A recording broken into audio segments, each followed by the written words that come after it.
Okay, so here we are. I've got the little Piaggio in for MOT, and I've picked up the interesting new project. It's going to be a hard one to explain this. I will, of course, pull it out. Ultimately, it's a Kawasaki er6. Okay, ultimately, it's an er6. However, this whole front end is from a Honda VFR. Front wheel, discs, shocks, VFR. Let me pull this out though, and we'll have a good look over it, and we'll look at kind of what it needs, because there are a lot of custom parts on it, and it's a hard bike to explain.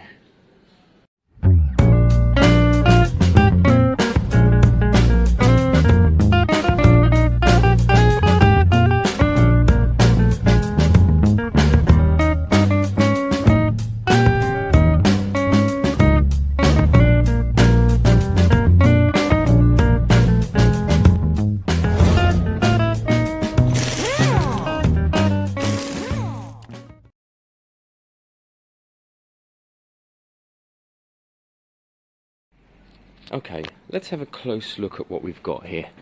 So, the bare bones Kawasaki er6n. That's the basics. But, you know, everything was moved and tweaked at one point to accommodate the calf racer look. What happened was, er6n made a calf racer out of this bike. They put on the front forks on, they made a stunning calf racer. I've seen the rear body work. And it was great. They made a custom exhaust that they had made, so that's a custom made exhaust. And then I don't know about that end can, but they made this exhaust. Okay, tweaked all of the electrics and stuff to accommodate the calf racer. Someone came in, didn't mind the price at whatever it was at the time, and said, I love it, I'll buy it, but I want the original bodywork back on. Maitland, you know, instead of saying, well no, we've built this bike, accommodated the man and put it back to kind of its more stock form-ish. Of course they kept the exhaust. And the straight line of these shocks are brilliant, I think. That drop there is brilliant. I think it's real kind of stunt bikey. So they did the basics. It was painted nice at the time, etc. What I have to do is get this bike back on track, really. So it's going to need a clean. The end can's going to need a good clean up and probably painting. All the panels will need painting. It needs a front light. Here's a problem. The original ignition, of course, don't bolt to these top yokes. They are from a Honda, a VFR, if I'm correct. So I somehow need to mount an ignition switch. Now I don't know if this ignition switch has any of that messing around in it, any of them immobilizers. So yeah, so I don't really know at this stage what that will look like. What I might be able to do is get the Honda VFR kind of equivalent and set this up. Notice we got a twin front disc and no calipers. I don't know what caliper mounts they are because I don't know what year these forks are. Fork seals are a bit weepy. I'll give them a clean. Normally get good results from just cleaning them, otherwise we'll have to drop them and change them. Now I think Maitland Racing have a Kawasaki front end that I can have. I'm going to pop back up there on Tuesday and see what bits they've got. But I do like the angle of these forks and yokes. I don't know if you can see it, but it just gives it a real Street Fighter-y look. And I've got a kind of smallish light already that I've ordered for this bike, which looks pretty cool, I think. Front bulb should be fairly straightforward because it's here. Indicators, I don't know. We've got the rears though, so I can possibly run the wiring back to the front and get the indicators sorted. not a huge issue there. So I don't know, I love its look. When I saw it, I saw straight past the paintwork immediately, and I saw the shape and I thought, wow, it's real stunty. And then I saw that exhaust. Now apparently it runs. Let's just check that it has any oil in it. I will, of course.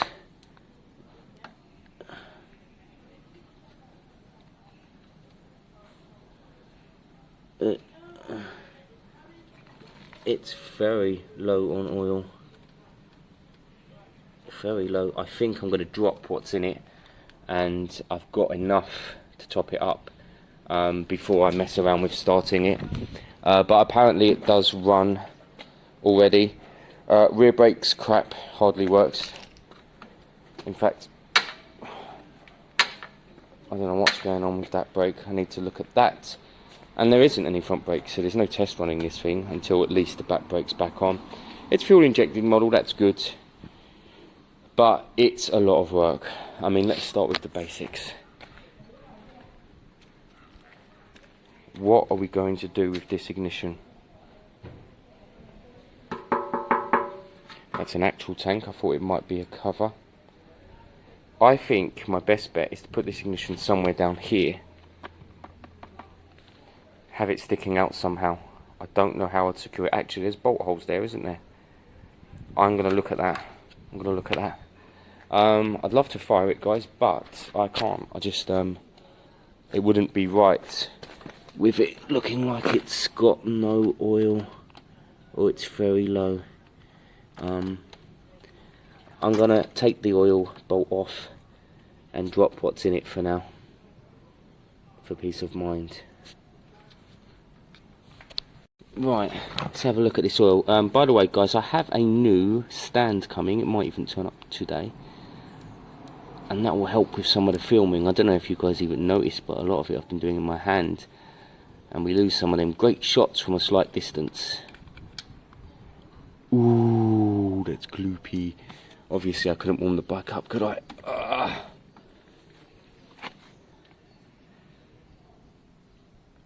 Changing the oil is a quick and easy job, guys. Well worth doing regularly on your bikes, once a year ideally.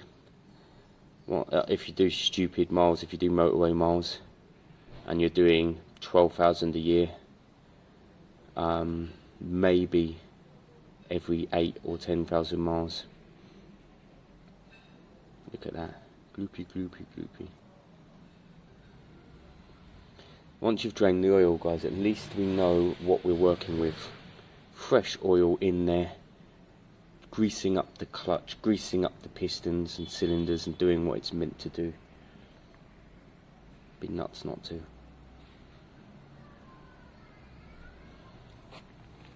Let's help the airflow. If you take the cap off, you can help the airflow, guys. Right, I'll come back to you once this is drained.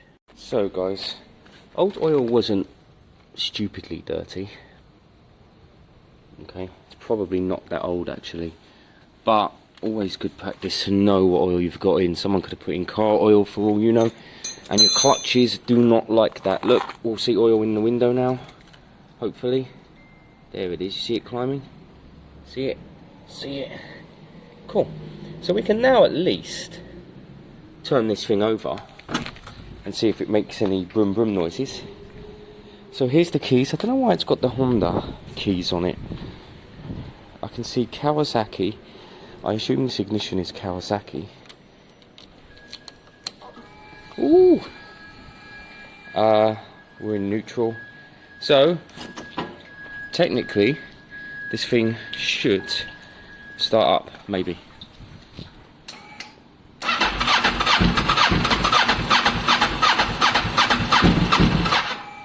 Okay.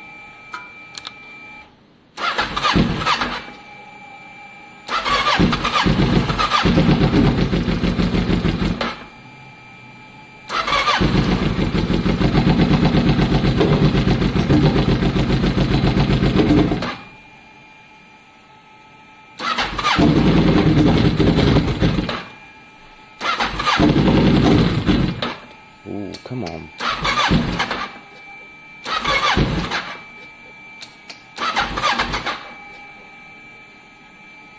Come on. Just sit and idle. It's a good boy.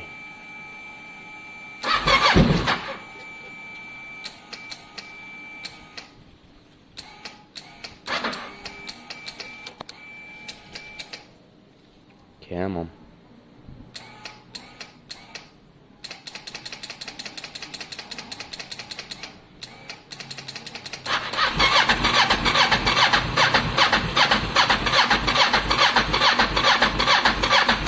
It's blatantly not happy, but we heard something.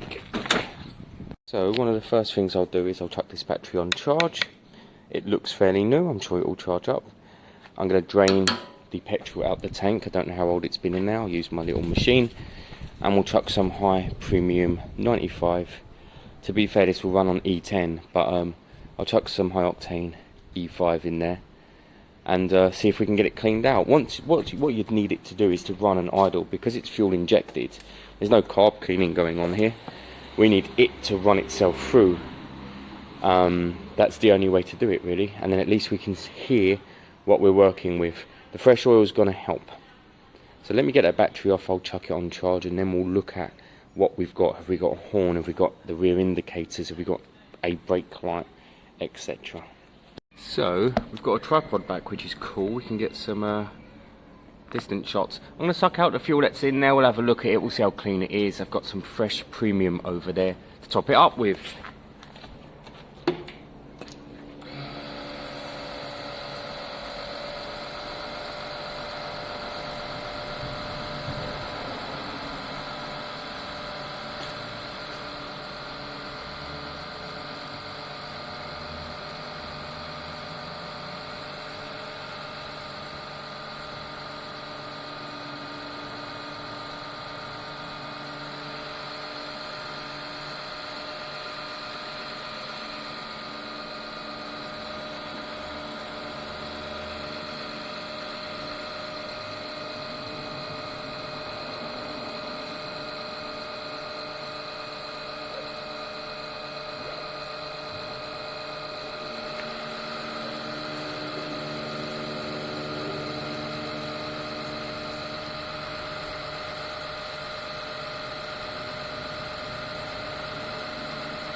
So as you can see, that's not clean fuel. There's lots of crap at the bottom. You can see it there settled. And it's not the right colour. You know, fuel is clear. So that's a bad fuel. Obviously I'll store that. I'll take that to the proper skip, where they have a section for old combustibles. Let's get as much of that crap out as we can.